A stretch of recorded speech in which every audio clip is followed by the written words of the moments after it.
রাজশাহীতে গভীর নলকূপের জন্য খনন করা একটা পরিত্যক্ত গর্তে পড়ে 2 বছরের একটা শিশু বাচ্চা সাজিদ আজ না ফেরার দেশে চলে গেছেন। এই ঘটনাটাকে আমরা সবাই নিছক একটা দুর্ঘটনা হিসেবে দেখার চেষ্টা করছি বা বলার চেষ্টা করছি, যে কারণে আমাকে এই ভিডিওটা তৈরি করতে হচ্ছে। নিউজটাকে যখন আমি ইউটিউবে দেখলাম তখন আমি নিউজগুলোকে খুব গভীরভাবে ফলো করতেছিলাম, কেননা আমারও 2 বছরের একটা বাচ্চা আছে। এই জায়গাটাও খুবই ইমোশনাল একটা জায়গা। সো যে কারণে আমি নিউজগুলোকে খুব গভীরভাবে ফলো করতেছিলাম। 5 মিনিট, 10 মিনিট, আধা ঘন্টা পর পর আমি স্ক্রল করতেছিলাম যে নতুন কোনো আপডেট আছে কিনা।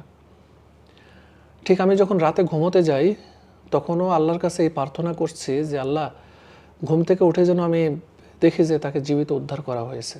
এর মধ্যে রাতে হঠাৎ করে ঘুম ভেঙে যাওয়ার পর সঙ্গে সঙ্গে মোবাইলটা নিয়ে আমি আপডেট দেখতেছি, দেখি তো বাচ্চাটাকে উদ্ধার করা হলো কিনা। অবশেষে 31 ঘন্টা পর যখন তাকে উদ্ধার করা হলো তখন শুনলাম যে সে জীবিত আছে। এটা শুনে মনের মধ্যে কী যে ভালো লাগা কাজ করলো। মনে হচ্ছিল যে উড়ে গিয়ে যদি বাচ্চাটাকে একটু ছুঁয়ে দেখতে পারতাম। কিন্তু পরবর্তীতে হসপিটালে নেওয়ার পরে যে নিউজটা শুনলাম, এটার জন্য আমি একদমই প্রস্তুত ছিলাম না। এই উদ্ধার অভিযানে ফায়ার সার্ভিসের ভূমিকা নিয়ে আমার কিছু প্রশ্ন আছে। যদিও বা ফায়ার সার্ভিস বলার চেষ্টা করছে যে তারা আসার আগেই এলাকাবাসী তাদের ইমোশনাল জায়গা থেকে উদ্ধার করতে গিয়ে কিছু মাটি এবং খড়কুটা গর্তের মধ্যে ফেলে দেয়, যে কারণে তাদের উদ্ধার করতে অনেকটা বেগ পেতে হয়েছে।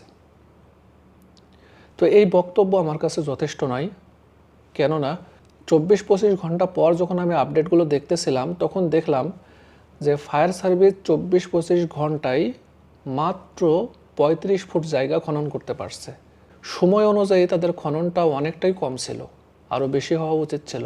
এক্ষেত্রে ফায়ার সার্ভিসের সক্ষমতা নিয়ে আমার প্রশ্ন রয়েছে। এরপরে একজন পুলিশের ঊর্ধ্বতন কর্মকর্তার বক্তব্য দেখলাম।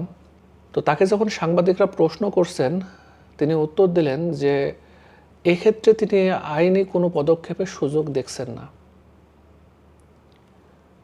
আমার প্রশ্ন হলো, কেন দেখছেন না? এটা তো নিছক একটা দুর্ঘটনা না। যারা ওইটা খনন করছে বা যে প্রজেক্টের জন্য খনন করা হয়েছে তাদের কি দায়িত্ব ছিল না জায়গাটা নিরাপদ করার? তাদের দায়িত্ব অবহেলার কারণে এটা একটা হত্যা মামলা হওয়া উচিত আমি মনে করি। আমাদের দেশে একটা জীবনের কোনো মূল্য নাই, যে কারণে যে কোনো দুর্ঘটনাকে আমরা সামান্য একটা নিছক দুর্ঘটনা হিসেবে দেখার চেষ্টা করি বা বলার চেষ্টা করি। অথচ দেশের বাহিরে আমি যেখানে আছি, যদি কোনো মানুষের শরীর থেকে 1 ফোঁটা রক্ত ঝরানো হয়, চাই সেটা ইচ্ছাকৃতভাবে হোক অথবা দুর্ঘটনাবশত, আপনাকে লাখ লাখ টাকা জরিমানা দিতে হতে পারে। কেননা এরা মনে করে একটা জীবনের মূল্য বিশাল। আজ যে আপনার শরীর থেকে 1 ফোঁটা রক্ত ঝরাচ্ছে, কাল হতে পারে সে আপনার জীবনটাই নিয়ে নিতে পারে। তাই এক্ষেত্রে আমাদের দেশের আইনটা খুব কঠিন হওয়া দরকার। একটা জীবন শুধুমাত্র তার পরিবারের জন্য নয়, একটা রাষ্ট্রের জন্য বিশাল সম্পদ। তাই এই সম্পদ রক্ষার জন্য আরও কঠিন আইন প্রয়োগ করা প্রয়োজন। আমি সাজিদের পরিবারকে বলবো, এটা নিছক একটা দুর্ঘটনা হিসেবে আপনারা মেনে নেন না।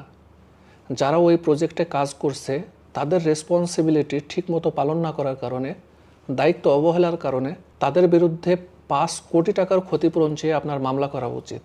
আর আমি দোয়া করি এত বড় একটা শোক তার পরিবারকে সহ্য করার ক্ষমতা আল্লাহ দান করুন।